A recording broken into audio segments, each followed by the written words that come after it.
प्रधानमंत्री नरेंद्र मोदी ने लोकसभा में एसआईआर पर चर्चा के दौरान अमित शाह के भाषण की जमकर तारीफ की। पीएम मोदी ने सोशल मीडिया पोस्ट में लिखा कि गृहमंत्री श्री अमित शाह जी का भाषण उत्कृष्ट था।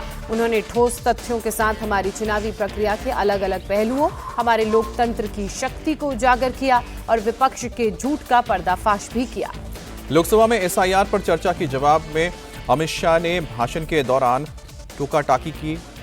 विपक्ष के नेता राहुल गांधी के भाषण के बीच में खड़े होकर उनके मुद्दों पर डिबेट की चुनौती दी, जिसके बाद शाह ने करारा पलटवार किया।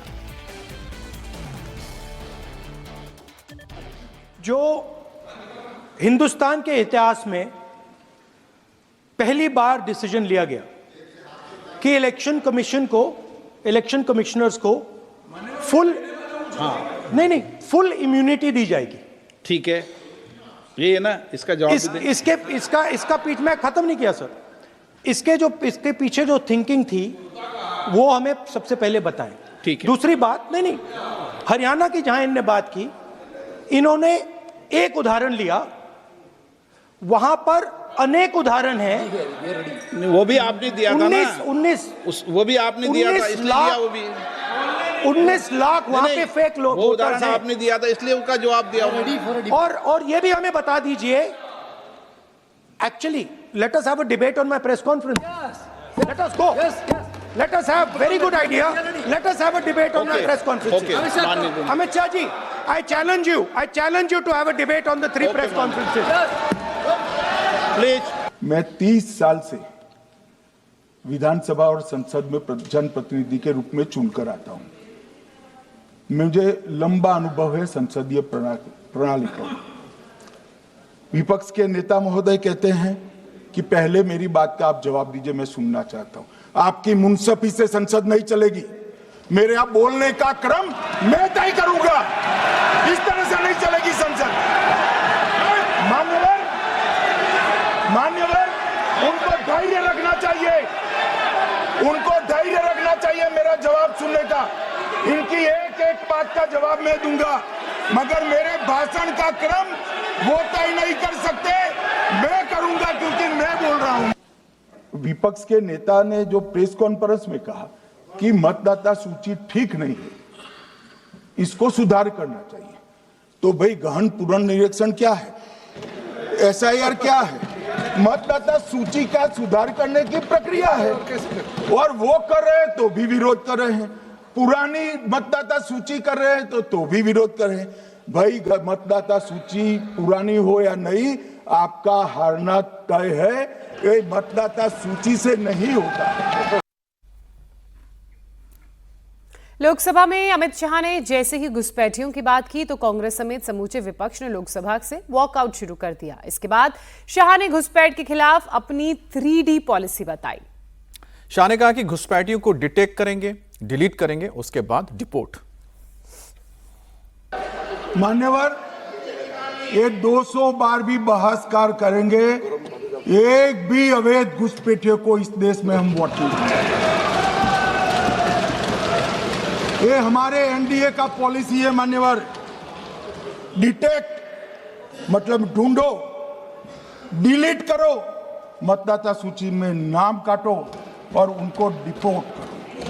हम संवैधानिक प्रक्रिया कर डिटेक्ट, डिलीट और डिपोर्ट ये पूरा करेंगे। ये क्यों सदन छोड़कर भाग गए? मैं इनके सामने तो कोई बात भी नहीं कर रहा था, ना कांग्रेस पार्टी के सामने बात कर रहा था। मैं तो बात कर रहा था घुसपैठियों को देश के बाहर निकालने की। अब ये तो देखिए साहब,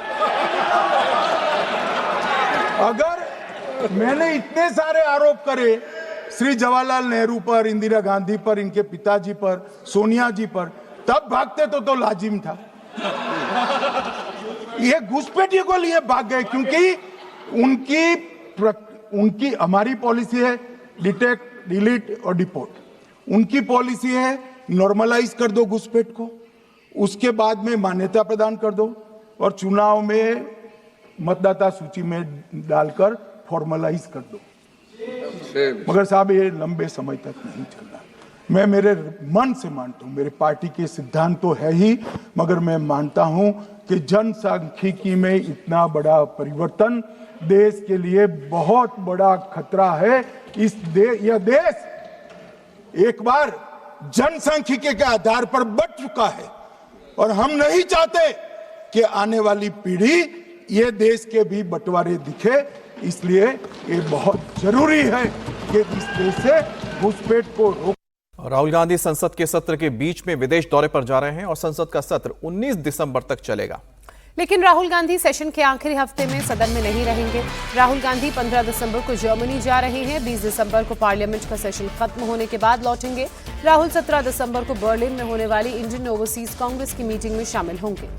विंटर सेशन को बीच में छोड़कर राहुल गांधी के विदेश जाने पर बीजेपी ने सवाल उठाए हैं। मोदी सरकार में मंत्री प्रहलाद जोशी ने कहा कि लोकसभा में विपक्ष के नेता होने के बावजूद जिस तरह राहुल गांधी सत्र के बीच में विदेश जा रहे हैं उससे साफ है कि वो राजनीति को गंभीरता से नहीं ले रहे हैं। हमेशा ज्यादा से ज्यादा जब पार्लियामेंट चलता है विदेश में रहता है, बाद में बोलते हैं हमको बात करने के लिए हमको मौका नहीं मिलता है, रहते इधर नहीं हैं। और जब चुनाव चल रहा था बिहार में तब भी फॉरेन में था, तो इसलिए उनके बारे में तो जो he is a part time non serious political leader. तो वहीं प्रियंका गांधी ने इस मुद्दे पर राहुल गांधी का बचाव किया। प्रियंका ने कहा कि प्रधानमंत्री नरेंद्र मोदी तो ज्यादातर वक्त विदेश के दौरे पर ही रहते हैं, लेकिन उनसे कोई सवाल क्यों नहीं पूछता।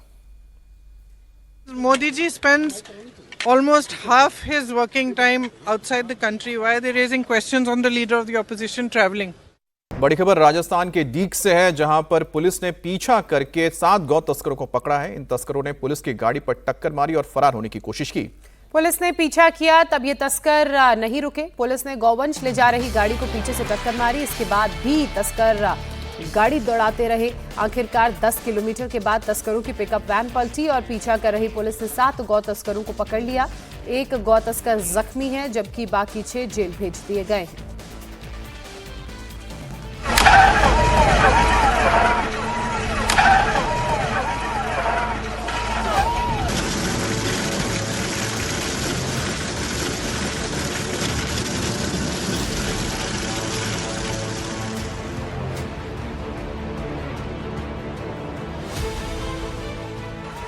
आगे गो तस्करों की पिकअप वैन है,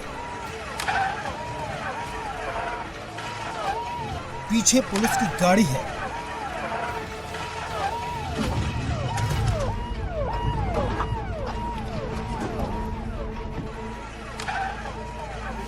पुलिस की गाड़ी ने पिकअप वैन के पिछले टायर में जोरदार टक्कर मारी और पिकअप वैन का टायर फट गया।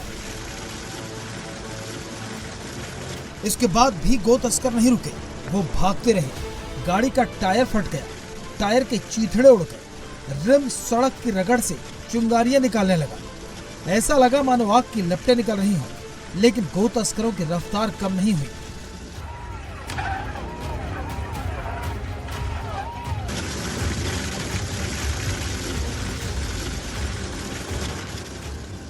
सड़क पर भागती गाड़ियां, पिकअप वैन को टक्कर, सड़क पर उठती चिंगारियां। ये तस्वीरें राजस्थान के डीग की हैं, जहां पुलिस गो तस्करों का पीछा कर रही है, लेकिन गो तस्कर रुकने का नाम नहीं ले रहे। टायर फट गया, रिम चिंगारियां फेंकता रहा, लेकिन गाड़ी नहीं रुकी। आखिरकार ये टक्कर काम आई। 10 किलोमीटर पीछा करने के बाद गो तस्करों की गाड़ी पलट गई। ये कार्रवाई ऑपरेशन नंदी प्रहार के तहत की गई, जिसमें 7 तस्करों के चंगुल से गोवंश को छुड़ाया गया।